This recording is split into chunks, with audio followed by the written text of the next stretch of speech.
Halo teman-teman, selamat pagi. Bagaimana kabar kalian pada pagi hari ini? Saya Erinda Nurmatijana, senang sekali bisa bertemu kalian pada hari ini.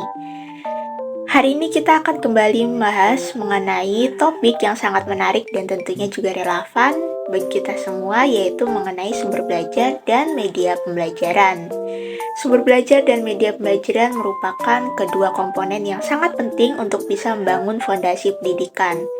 Tentu saja, bagi kita semua calon guru sangat penting untuk bisa memahami dengan baik mengenai keduanya, agar bisa menciptakan pengalaman belajar yang dinamis, interaktif, dan tentunya lebih menyenangkan. Hal yang pertama adalah mengenai sumber belajar, yaitu segala sesuatu yang dapat dimanfaatkan oleh peserta didik untuk mempelajari bahan atau pengalaman belajar sesuai dengan tujuan yang hendak dicapai. Nah, jika diibaratkan sebenarnya sumber belajar itu seperti bahan bakar dalam proses pembelajaran. Misalnya saat kita naik motor tanpa adanya bensin, tentunya motor tersebut tidak akan bisa berjalan. Begitu pula saat kita belajar. Tanpa adanya sumber belajar yang baik, kita tidak akan bisa belajar dengan efektif. Nah, sumber belajar juga bisa dimanfaatkan secara langsung maupun tidak langsung. Kalau secara langsung, misalnya saat kita mendengarkan informasi dari penjelasan guru di kelas. Kalau secara tidak langsung, seperti saat kita mendengarkan video pembelajaran melalui YouTube di rumah. Sumber belajar juga bisa dimanfaatkan secara sebagian maupun secara keseluruhan. Kalau secara sebagian, misalnya seperti saat kita memanfaatkan sebagian isi bab dari buku yang kita baca. Nah, kalau secara keseluruhan itu seperti kita membaca seluruh isi jurnal untuk bisa melakukan penelitian atau membuat makalah dengan baik. Selanjutnya kita akan bahas mengenai jenis-jenis sumber belajar. Nah, teman-teman, jadi sumber belajar itu dapat berbagai macam bentuk. Bisa dibagi berdasarkan wujudnya, berdasarkan tujuan pembuatannya, maupun berdasarkan cara memperoleh informasinya. Hal pertama yang akan kita bahas mengenai berdasarkan wujudnya. Yang pertama adalah sumber belajar tercetak, yaitu sumber belajar yang dapat kita lihat secara langsung, seperti buku, jurnal, majalah, ataupun koran. Nah, sumber belajar non-cetak biasanya berbentuk digital, sehingga tidak dapat kita pegang atau dapat kita lihat secara langsung, misalnya seperti podcast, situs web, atau aplikasi mobile. Nah, selanjutnya ada fasilitas, yaitu berupa alat atau tempat yang dapat mendukung proses pembelajaran. Misalnya saat kita mengunjungi suatu tempat, lalu kita dapat memperoleh bahan atau pengalaman belajar, seperti perpustakaan, laboratorium, atau studio seni. Selanjutnya ada sumber belajar berupa kegiatan, yaitu aktivitas yang kita kunjungi sehingga bisa memperoleh pengalaman atau bahan ajar, seperti penelitian, seminar, atau presentasi. Selanjutnya kita bisa memperoleh sumber belajar dari lingkungan sekitar, seperti berbentuk komunitas, organisasi, maupun acara budaya. Jadi sumber belajar itu tidak hanya dari buku saja, tapi juga bisa dari banyak hal di sekitar kita yang bisa membantu kita belajar dan mengerti sesuatu dengan lebih baik. Selain berdasarkan wujudnya, sumber belajar juga bisa dibedakan berdasarkan tujuan pembuatannya, yaitu ada dirancang dan tinggal dipakai. Perbedaannya yaitu sumber belajar yang dirancang, yaitu sumber belajar yang memang dari awal dibuat khusus untuk tujuan pendidikan, seperti buku pelajaran yang ditulis oleh para ahli untuk proses pembelajaran, atau aplikasi pembelajaran yang memang dibuat khusus untuk membantu siswa dalam belajar topik tertentu. Selanjutnya adalah sumber belajar tinggal pakai, yaitu sumber belajar yang tujuan awal pembuatannya bukan untuk pendidikan, tapi bisa kita gunakan untuk belajar. Misalnya seperti berita di televisi atau bahan pengalaman sehari-hari kita, atau misalnya juga seperti artikel di internet. Nah, jadi sumber belajar yang dirancang itu seperti alat yang memang dibuat khusus untuk pendidikan. Kalau misalnya sumber belajar tinggal pakai itu ibaratnya seperti menemukan harta karun di tempat yang tidak terduga, karena tujuan awal pembuatannya bukan untuk pendidikan. Yang terakhir adalah sumber belajar dapat dibagi berdasarkan cara memperoleh informasinya. Ada 3, ada audio, ada visual, dan juga gabungan keduanya yaitu audio visual. Nah, visual sendiri dapat kita peroleh informasinya dengan cara melihat, seperti misalnya gambar atau peta. Audio dengan cara kita mendengarkan, seperti podcast, audiobook, atau radio. Nah, kalau gabungan keduanya ini dengan cara melihat dan mendengarkan, yaitu audiovisual. Kombinasi keduanya, misalnya seperti video pembelajaran di YouTube, atau misalnya infografis. Nah, untuk memilih di antara ketiganya ini, perlu diketahui gaya belajar siswa masing-masing untuk bisa menyesuaikan belajar audio, visual, atau audiovisual yang lebih cocok. Nah, hal selanjutnya yaitu mengenai media pembelajaran, yaitu setiap bahan, alat, atau peristiwa yang memungkinkan siswa untuk bisa menerima pengetahuan, keterampilan, ataupun pengalaman belajar. Nah, media pembelajaran ini singkatnya seperti perantara yang bisa membantu kita untuk memperoleh pengetahuan atau informasi. Jadi, lebih mudahnya media pembelajaran ini seperti jembatan antara kita dengan pengetahuan yang akan kita peroleh. Nah, seperti halnya sumber belajar sendiri, media pembelajaran bisa dibagi dengan berbagai macam. Bisa dibagi berdasarkan wujudnya, berdasarkan daya liputnya, maupun berdasarkan bahan pembuatannya. Yang pertama kita akan bahas yaitu berdasarkan wujudnya. Ada media visual. Media visual dibagi lagi berdasarkan proyeksi dan tidak diproyeksikan. Media pembelajaran yang diproyeksikan contohnya seperti transparasi OHP. Apa itu transparasi OHP? Nah, transparasi OHP itu seperti lembaran plastik bening yang bisa kita tulis atau kita cetak di atasnya. Kita gunakan dengan bantuan alat yang bernama overhead projector atau OHP. Jadi, guru bisa menjelaskan informasi atau pengetahuan dengan tetap menghadap berinteraksi dengan murid-muridnya. Yang kedua ada film bingkai atau slide. Nah, mirip-mirip juga, film bingkai atau slide ini juga menggunakan proyektor, yaitu seperti foto kecil yang jernih, dengan kualitas gambarnya juga tinggi, dan biayanya juga lebih tinggi tentunya. Fokusnya juga lebih detail tapi teman-teman, jadi bisa lebih interaktif dalam menyampaikan informasi. Nah, bentuk selanjutnya yaitu tidak diproyeksikan. Ada 3 contoh, yaitu yang pertama ada media relia. Media relia ini seperti benda-benda nyata yang dapat kita gunakan untuk pembelajaran.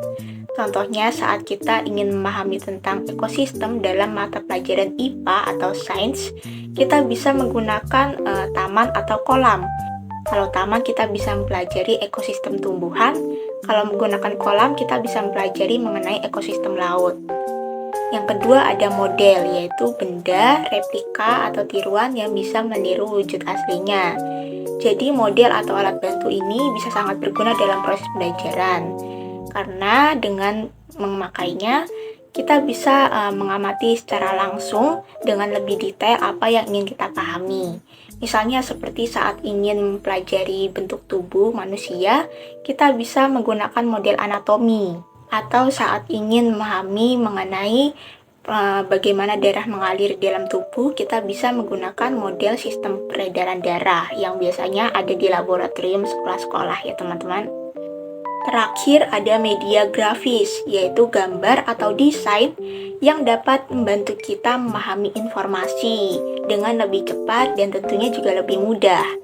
Misalnya seperti diagram atau peta. Bentuk selanjutnya dari media pembelajaran yaitu media audio. Ada 2 contoh yang kita cantumkan di sini. Ada radio, ada kaset audio.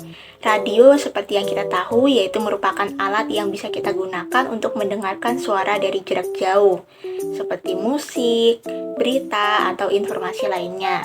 Selanjutnya yaitu kaset audio, yaitu pita rekaman suara yang bisa diputar menggunakan pemutar kaset. Nah, kaset audio ini bisa baik sekali untuk digunakan dalam proses pembelajaran karena harganya yang lebih ekonomis. Bentuk yang ketiga yaitu media audiovisual. Ada 2 contoh juga yaitu video dan komputer. Nah, video yaitu alat bantu pembelajaran yang menggunakan gambar bergerak dan suara untuk menyampaikan materi. Sehingga tentu saja materi yang ingin disampaikan akan terasa lebih menarik, mudah diingat, dan tentunya interaktif bagi siswa. Yang kedua ada komputer, yaitu media pembelajaran yang lebih canggih dibandingkan media pembelajaran lainnya, karena kelebihannya juga yang multifungsi, yaitu bisa menampilkan teks, gambar, video, dan juga suara secara sekaligus. Jadi bisa digunakan untuk berbagai jenis pembelajaran. Selain berdasarkan wujudnya, media pembelajaran juga bisa dibagi berdasarkan daya liputnya. Bisa dibagi menjadi 3, yaitu luas atau serentak, terbatas ruang dan waktu, dan juga untuk individual. Kalau luas atau serentak itu yaitu media pembelajaran yang bisa dijangkau banyak orang dalam waktu bersamaan. Misalnya seperti siaran televisi atau radio. Kalau terbatas ruang dan waktu itu seperti terbatas antara ruang dan waktu sehingga hanya individu atau kelompok tertentu yang dapat menjangkaunya. Misalnya seperti kelas-kelas seminar atau misalnya proses pembelajaran yang berlangsung di dalam kelas di sekolah. Lalu ada individual, yaitu media pembelajaran yang hanya dapat dijangkau secara pribadi. Misalnya saja seperti aplikasi pembelajaran di komputer atau maupun ponsel. Bentuk yang terakhir yaitu media pembelajaran berdasarkan bahan pembuatannya. Dibagi menjadi 2 saja, yaitu sederhana dan kompleks. Kalau sederhana itu bahannya mudah ditemukan, desainnya juga sederhana, proses pembuatannya sederhana, dan biayanya juga lebih murah. Misalnya seperti terbuat dari barang-barang bekas seperti kardus, pensil, atau kertas. Lalu media kompleks yaitu media pembelajaran yang menggunakan alat-alat yang canggih seperti komputer misalnya, sehingga biaya yang diperlukan pun lebih tinggi. Nah, lanjut ke topik selanjutnya yaitu pemilihan sumber belajar. Dalam pemilihan sumber belajar sendiri, kita harus memperhatikan beberapa aspek. Yang pertama adalah program pengajaran. Jadi dalam memilih sumber belajar, kita harus memperhatikan yang namanya kurikulum atau tujuan pembelajaran yang hendak dicapai.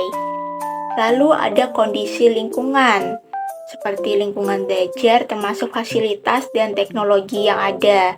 Itu juga dapat mempengaruhi sumber belajar ya teman-teman. Misalnya seperti ruang kelas yang nyaman, laboratorium, teknologi seperti proyektor, atau perpustakaan di sekolah. Hal selanjutnya yang perlu diperhatikan adalah karakteristik siswa. Sumber belajar harus disesuaikan dengan karakteristik siswa. Apakah lebih visual, audio, atau kinestetik? Kalau misalnya lebih visual, cari sumber belajar yang banyak menggunakan diagram, grafik, atau video. Hal terakhir yaitu karakteristik sumber belajar. Perlu dipertimbangkan mengenai sisi kualitas, akurasi, keberagaman maupun relevansinya. Lalu yang terakhir adalah pemilihan media pembelajaran. Juga perlu mempertimbangkan beberapa hal, ada 3, program pengajaran, sasaran program, dan situasi juga kondisi. Jadi dalam memilih media pembelajaran pun juga perlu mempertimbangkan kurikulum agar media pembelajaran yang dipilih relevan dengan kurikulum yang berlaku. Lalu ada sasaran program. Perlu diperhatikan mengenai gaya belajarnya, tingkat kognitif maupun usia. Tentunya saat kita sebagai guru mengajar anak SD, TK, atau SMA, media pembelajaran yang dipilih tentunya berbeda. Kalau anak TK atau SD, media pembelajaran yang dipilih tentunya bisa lebih berwarna atau interaktif. Karena anak-anak kecil kan lebih suka bentuk-bentuk yang menarik. Kalau misalnya mengajar anak SMA, kita bisa memilih media pembelajaran yang lebih berkaitan dengan teknologi. Hal yang terakhir adalah situasi dan kondisi. Perlu diperhatikan dengan baik mengenai kondisi tempat pembelajaran, seperti jumlah siswa, fasilitas yang tersedia, dan lingkungan belajar. Kalau siswanya banyak, lebih baik menggunakan proyektor yang besar agar bisa menjangkau lebih luas.